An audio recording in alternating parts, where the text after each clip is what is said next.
I received a great question from Brianna in Colorado. She asks, what are the top 5 biggest difficulties in managing or creating vegetation management program? Brianna, that's such a good question that I think I'll use that sometime as a topic for a presentation, and it could easily be an hour-long presentation. I'm going to cover this in 2 ways. I'm going to look at the sort of upper macro level first, and then we'll get into actual program type things. So going to the macro level, I see the first thing as being that there's often a failure to support the vegetation management program based on the metrics or the profile that it has within the utility. That's to say, for most distribution companies, when you look at unplanned outages, tree-related outages usually are number 1. If not, they're in the top 3 for sure. But typically, it's the number 1 cause of unplanned outages. Secondly, for a lot of distribution utilities, vegetation management makes up the largest component of their operating and maintenance spend. Now, given that, would it not make sense to dedicate resources based on that profile? And that would mean that you provide great IT support, you provide funding for things like research, you dedicate financial management folks to the vegetation department, that you support them in terms of regulatory process to obtain the funding that they need, and so on. Secondly,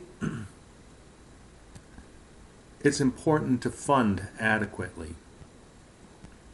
And there's 2 sides to that, to a utility. There's the utility side. Management needs to know what the needs are and support funding accordingly. But there's also the necessity to communicate that need to the regulators in a lot of cases, when you're looking at investor-owned utilities. The third point would be understanding and communicating the impacts of underfunding. And that is something that I see as not very well understood. For that reason, I wrote an article to help communicate the impacts of that, which you can find under the Vegetation Management Insights. It's called Vegetation Management Concepts and Principles.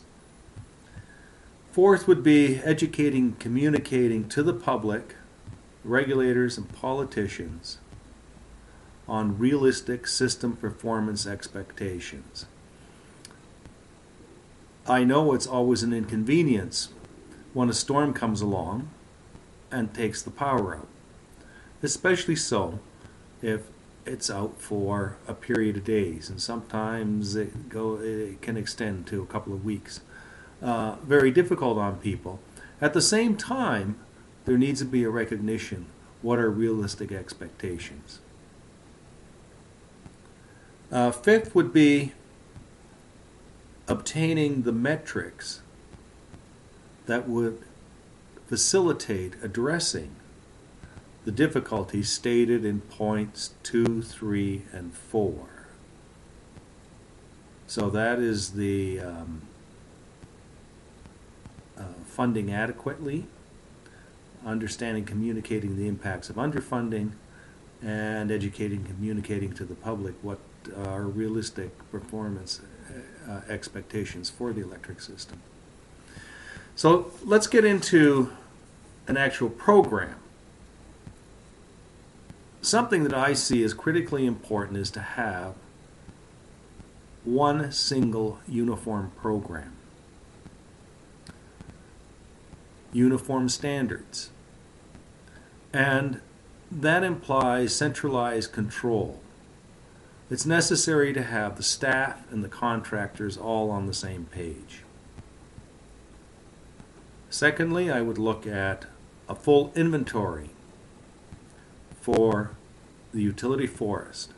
That is what work lies within the right-of-way and quantify what work lies outside of the right-of-way. Third, growth studies. The growth studies provide the maintenance cycles for various work types. And these shouldn't be looked at as rigid. Precipitation has such a large effect on the rate of tree growth that the maintenance cycle should be seen as a guide and then modified based on environmental conditions. Now that might be unusually high precipitation, it might be drought, it might be pest infestations, and these things then would modify the maintenance cycles. Fourth, professional staff. That's required to manage the program, but also it's so important to communicate to the public what the challenges are, what you're doing in a vegetation management program, and you need to be able to communicate that effectively and come across as credible. And for that reason, I believe professional staff are necessary. Fifth, data capture and reporting. And that is to manage the work and also contractor effectiveness. And I'm going to add a sixth one, to have auditors. Auditors are required to ensure quality, completeness of the work, and the accuracy of reporting. Thank you, Brianna, for that question. As I said, it's a topic that could easily be used for a conference presentation and could run 3/4 to an hour long.